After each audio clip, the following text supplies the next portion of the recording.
Dunhuang was not a waypoint on the Silk Road. It was the place where the entire route lived or died. At its peak, a single walled city in the Gobi Desert hosted Chinese merchants, Persian traders, Indian monks, and Turkic nomads, all within walking distance.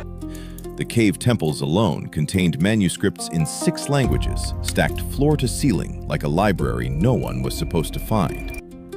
What we are about to reconstruct, street by street, is the one day that shows exactly how that collision actually worked. Think about what that actually means. Not a border crossing, not a trading post, but a city where 4 civilizations shared the same well water. Every road west and every road east passed through this single choke point in the desert, which gave Dunhuang a kind of power that no army had to enforce. The goods were obvious: silk, spice, glass, and gold moving in both directions through the city gates. But the real traffic was invisible. Ideas, religions, and languages bleeding into each other, one transaction at a time. A Buddhist monk could walk past a Zoroastrian fire altar on his way to a Chinese government office, and nobody found that strange. That is the city we are walking into now, just before dawn breaks over the eastern gate. Before the sun clears the Gobi, the gate guards of Dunhuang are already moving. They lift the heavy timber crossbar in the dark, and the city opens for business before most of its residents are awake. This wasn't courtesy, it was logistics, because the caravans that camped outside the walls overnight needed to reach the market stalls before the heat made trading unbearable. A Tang Dynasty gate wasn't just a door, it was a checkpoint, a customs post, and a census point all operating at once. Every merchant who entered declared his goods, his origin city, and the name of a local guarantor who would vouch for his conduct inside the walls. You couldn't just walk into Dunhuang. Someone already inside the city had to want you there. That system sounds restrictive, but it actually accelerated trade because it meant every stranger in the bazaar had already been vetted and placed. The guards logged Sogdian traders from Samarkand, Buddhist monks from Khotan, and Han merchants from Chang'an, all in the same morning ledger. One city, one gate, one list, and the whole connected world was on it. The first camel of the morning passes under the arch now, loaded and swaying, heading straight into the heart of the bazaar. By mid-morning, the main bazaar street is already a wall of sound and competing smells. Roasting lamb fat, cardamom, raw leather, and the sharp mineral bite of freshly dyed cloth all arrive at once. Stalls run shoulder to shoulder from the eastern gate inward, each one flying the colors of a different world.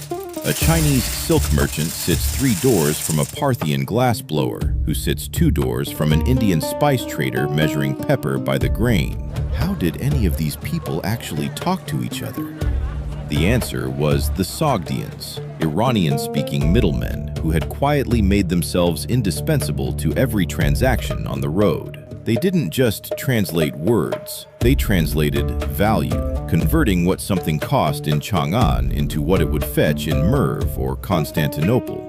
That gap between East and West prices was their entire business model, and they protected it fiercely. A bolt of Chinese silk might leave this market worth 10 times what its weaver was paid, and only the Sogdian broker knew both numbers. Trust here wasn't built on contracts. It was built on reputation, on family networks stretching 2,000 miles in both directions. Right now, somewhere in this crowd, a bolt of that silk is changing hands, wrapped in undyed linen, its final destination known only to the man pocketing the silver. Step through the gate and the noise of the bazaar drops away, replaced by something stranger and more intimate. The caravanserai's courtyard held maybe 40 travelers on any given night, and none of them had chosen each other. A Sogdian merchant from Samarkand unloaded his bales beside a Chinese silk trader who didn't speak a word of his language. They shared a fire anyway, because the desert night demanded it, and somewhere in that shared warmth, the walls came down. Food moved first. A Persian flatbread passed to a Turkic herdsman, a bowl of millet offered back, because hunger is the oldest common language. Then came the stories, half told through gesture and broken phrases, about roads, about storms, about gods. And that's where it got complicated, because 3 or 4 faiths were sleeping under the same roof, each one quietly certain the others had the wrong answer. A Buddhist monk from India might spend an evening watching a Zoroastrian tend his fire, genuinely curious, genuinely unsettled. These weren't polite interfaith dialogues. They were live arguments conducted in broken Sogdian over shared wine.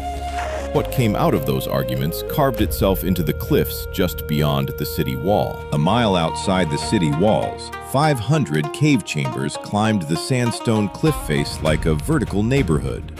Monks had been cutting into that rock for 7 centuries by the time our traveler arrived, and they hadn't stopped.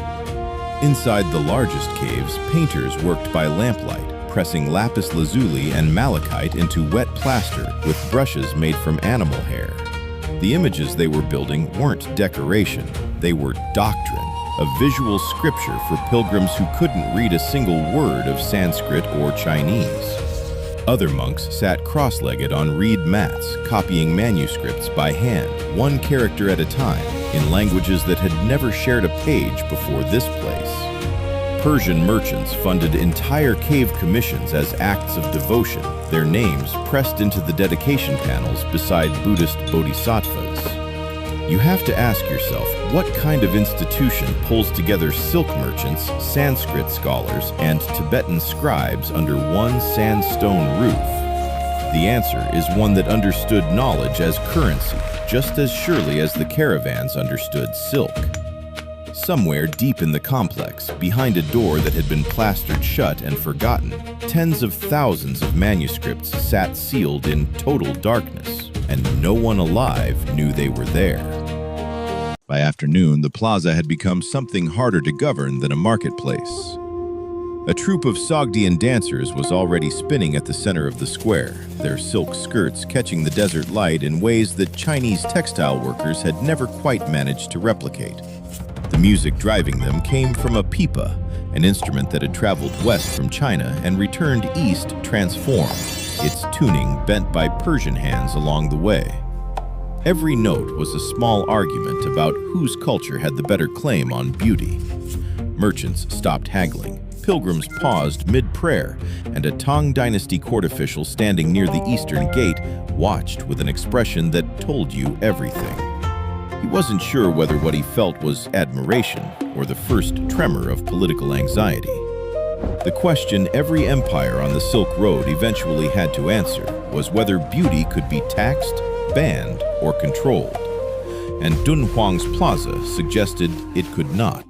Step through a low wooden gate off the market lane, and the noise of Dunhuang falls away completely. Inside, a Sogdian merchant family is ending its day the way it has ended every day for 3 generations, with accounts settled, letters composed, and children rehearsing the trade routes they'll one day walk themselves. The Sogdians didn't build an empire to dominate the Silk Road. They built something harder to destroy, a family network that stretched from China's western gates to the markets of Samarkand. A son in Dunhuang, a brother in Turfan, a cousin in Merv, each one a node in a living web of credit, trust, and shared obligation. When a caravan arrived, it didn't just carry silk. It carried letters, debt records, and news that could shift a family's entire strategy overnight. And the system worked because the family was the institution, not a guild, not a government, not a contract written in a language strangers could read. But that intimacy was also its vulnerability, because if the route closed, the letters stopped, and you simply waited. On a low table near the oil lamp sits one such letter, sealed and addressed to Samarkand, written weeks ago, still waiting for a caravan that hasn't come. As the last traders settled their accounts and the city's lamps guttered out, no one knew they were living inside a moment that would vanish for 1,000 years. Sometime in the early 11th century, the monks of Dunhuang sealed a small cave door and walked away, leaving behind 40,000 manuscripts stacked floor to ceiling in the dark. They had no way of knowing the Silk Road was already dying, that the trade routes would shift, the caravans thin out, and the desert would simply swallow the city whole. Then, in 1900, a wandering Taoist monk tapped a hollow wall and the door fell open. What spilled out was not just paper. It was Sanskrit prayers, beside Chinese sutras, beside Persian merchant letters, every language of that vanished collision preserved in the same sealed room. Those documents now live in London, Paris, Beijing, and St. Petersburg, divided among nations that never shared the road. Dunhuang built something the world didn't have a name for yet, and the desert, indifferent and patient, made sure we'd eventually have to reckon with it.